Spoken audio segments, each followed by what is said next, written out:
Hi, ഞാൻ ആദിഷ്.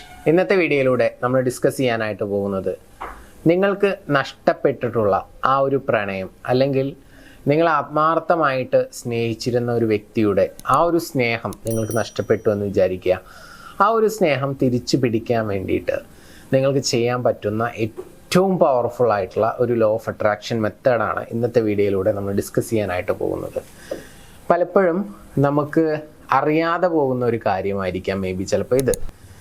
നമുക്ക് എന്താണോ ഉള്ളത് അതിന് നമ്മൾ വളരെയധികം ഗ്രേറ്റ്ഫുൾ ആയിട്ടിരിക്കുക എന്ന് പറയുന്നത് ഇമ്പോർട്ടൻ്റ് ആയിട്ടുള്ള ഘടകമാണ്.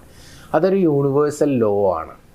അങ്ങനെ നമ്മുടെ ഭാഗത്ത് നിന്നും ആ ഒരു കൃതജ്ഞത, നന്ദിയില്ലായ്മ ഉണ്ടാകുന്ന സമയത്ത് നമുക്ക് ലഭിച്ചുകൊണ്ടിരിക്കുന്ന സ്നേഹമായിക്കോട്ടെ, അല്ലെങ്കിൽ ഒരാൾ നമ്മളെ സപ്പോർട്ട് ചെയ്യുകയും സ്നേഹിക്കുകയും അപ്രിഷ്യേറ്റ് ചെയ്യുകയും ഒക്കെ ചെയ്തുകൊണ്ടിരുന്ന ആ വ്യക്തി നമ്മളിൽ നിന്ന് വിട്ടുപോകും, അല്ലെങ്കിൽ നമ്മളെ സ്നേഹിക്കാൻ അവർ തയ്യാറാവാത്ത ഒരവസ്ഥയിലോട്ട് പോകും.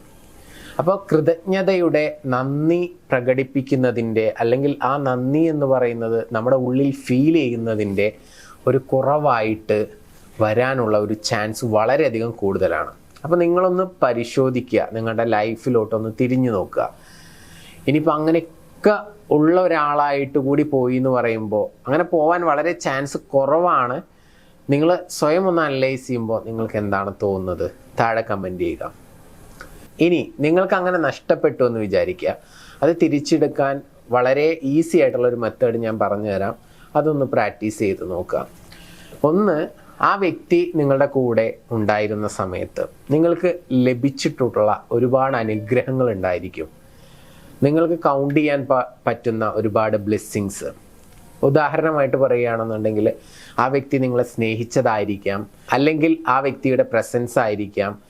ഇനി അതല്ലെങ്കിൽ ആ വ്യക്തി നിങ്ങളെ അപ്രിഷ്യേറ്റ് ചെയ്യുന്നതാവാം, അല്ലെങ്കിൽ ആ വ്യക്തി ഒന്ന് ചിരിക്കുന്നതാവാം, അല്ലെങ്കിൽ നിങ്ങളെ സഹായിക്കുന്നതാവാം, അല്ലെങ്കിൽ നിങ്ങളുടെ കൂടെ ടൈം സ്പെൻഡ് ചെയ്യുന്നതാവാം, അല്ലെങ്കിൽ നിങ്ങൾ പറയുന്ന കാര്യങ്ങൾ വളരെ ശ്രദ്ധയോടുകൂടി ലിസൺ ചെയ്യുകയും നിങ്ങളെ വളരെയധികം പ്രോത്സാഹിപ്പിക്കുകയും സപ്പോർട്ട് ചെയ്യുകയും ചെയ്യുന്ന ഒരു വ്യക്തിയായിരിക്കാം. അങ്ങനെ ധാരാളം ബ്ലെസ്സിങ്സ്, അല്ലെങ്കിൽ നമുക്ക് നന്ദി പ്രകടിപ്പിക്കേണ്ടതായിട്ടുള്ള ഒരുപാട് കാര്യങ്ങൾ അവരിൽ നിന്നും ലഭിച്ചിട്ടുണ്ടായിരിക്കും.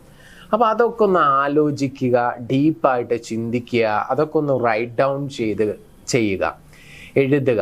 എഴുതി കഴിഞ്ഞിട്ട് നിങ്ങൾക്ക് ലഭിച്ചിട്ടുള്ളതെല്ലാം എഴുതുക.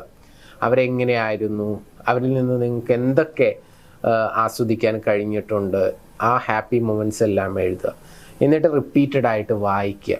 ഇതൊരു 21 ദിവസത്തോളം നിങ്ങൾ കണ്ടിന്യൂസ് ആയിട്ട് പ്രാക്ടീസ് ചെയ്യുക. ഒരു ദിവസം ഡീറ്റെയിൽഡ് ആയിട്ട് ഇരുന്ന് അരമണിക്കൂറോ 1 മണിക്കൂറോ ചിന്തിച്ചെഴുതുക.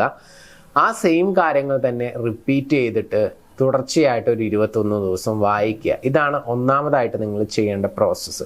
അപ്പോൾ ഈ എഴുതുന്നത് രാത്രി കിടക്കുന്നതിന് തൊട്ട് മുൻപ് നിങ്ങൾ ചെയ്താൽ മതി. ഇനി അടുത്തതായിട്ട് പറയുന്നത് മോർണിംഗിൽ നിങ്ങൾ ചെയ്യേണ്ട മറ്റൊരു കാര്യമാണ്. അതൊരു അഫർമേഷനാണ്. ആ അഫർമേഷൻ ഒരു 11 തവണ റിപ്പീറ്റ് ചെയ്തിട്ട് ഓരോ ദിവസവും തുടങ്ങുക. ആ അഫർമേഷൻ ഒന്ന് എഴുതിയെടുക്കുക. എന്നിട്ട് അത് ബൈ ഹാർട്ട് ചെയ്തതിന് ശേഷം ഈ ആക്ടിവിറ്റി രാത്രിയിൽ ചെയ്യുമ്പോൾ മോർണിംഗിൽ നിങ്ങൾ എന്ത് ചെയ്യുക, ഈ 11 തവണ റിപ്പീറ്റ് ചെയ്യുക. ഞാൻ പറയാൻ പോകുന്ന ഈ ഒരു അഫർമേഷൻ നോട്ട് ചെയ്ത് വെച്ചോളൂ. ഒന്ന്, ആ വ്യക്തിയുടെ പേര് നിങ്ങൾക്ക് അറിഞ്ഞിരിക്കണം. ആരാണ്, എന്താണെന്ന് വ്യക്തമായിട്ട് ക്ലാരിറ്റിയോടുകൂടി എഴുതുക. ഞാനിവിടെ എക്സാമ്പിളായിട്ടൊരു പേര് എടുക്കുന്നുണ്ട്, കൈന എന്നുള്ള പേര്. അപ്പോൾ അത് വെച്ചിട്ട് ഞാൻ പറയാം, നിങ്ങൾ ആ പേരൊന്ന് റീപ്ലേസ് ചെയ്ത് കൊടുത്താൽ മതി. ഓക്കെ. കൈന ഇപ്പോഴും എൻ്റെ കൂടെ ജീവിക്കുന്നതിൽ ഞാൻ വളരെയധികം സന്തോഷവാനും നന്ദിയുള്ളവനുമാണ് എന്നുള്ളതാണ് ആ ഒരു സെൻറ്റൻസ്. അത് സ്ത്രീകളാണ് എഴുതുന്നതെങ്കിൽ നന്ദിയുള്ളവളാണ് എന്നുള്ള രീതിയിൽ മാറി വരും. ആ പേരൊന്ന് റീപ്ലേസ് ചെയ്യാം. ഓക്കെ. കൈന എൻ്റെ കൂടെ ഇപ്പോഴും ജീവിക്കുന്നതിൽ ഞാൻ വളരെയധികം സന്തോഷവാനും നന്ദിയുള്ളവനുമാണ്. കിട്ടി കാണും അല്ലേ? അപ്പോൾ ഇതാണ് അഫർമേഷൻ. ബൈ ഹാർട്ട് ചെയ്യുക. മോർണിംഗിൽ 11 തവണ റിപ്പീറ്റ് ചെയ്യുക. ടോട്ടൽ ചെയ്യേണ്ടത് 21 ഡേയ്സ്. രാത്രിയിൽ ഗ്രാറ്റിറ്റ്യൂഡ് ജേർണലിൽ എഴുതുക.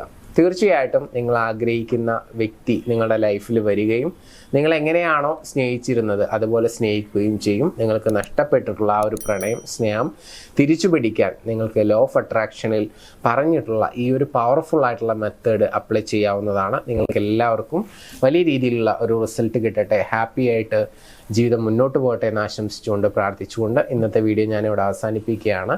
നിങ്ങളുടെ റിലേഷൻഷിപ്പിൽ എന്തെങ്കിലും ഇഷ്യൂസോ പ്രയാസങ്ങളോ നിങ്ങൾ ഫേസ് ചെയ്യുന്നുണ്ടെങ്കിൽ നിങ്ങൾക്ക് മുകളിൽ കാണുന്ന നമ്പറിലോട്ട് വിളിക്കാവുന്നതാണ്, മെസ്സേജ് അയക്കാവുന്നതാണ്. തീർച്ചയായിട്ടും ഞങ്ങളുടെ ടീം നിങ്ങളെ സപ്പോർട്ട് ചെയ്യുന്നതാണ്, ഹെൽപ്പ് ചെയ്യുന്നതാണ്. പുതിയ വീഡിയോ ആയിട്ട് വീണ്ടും കാണാം. Thank you. നമസ്തേ.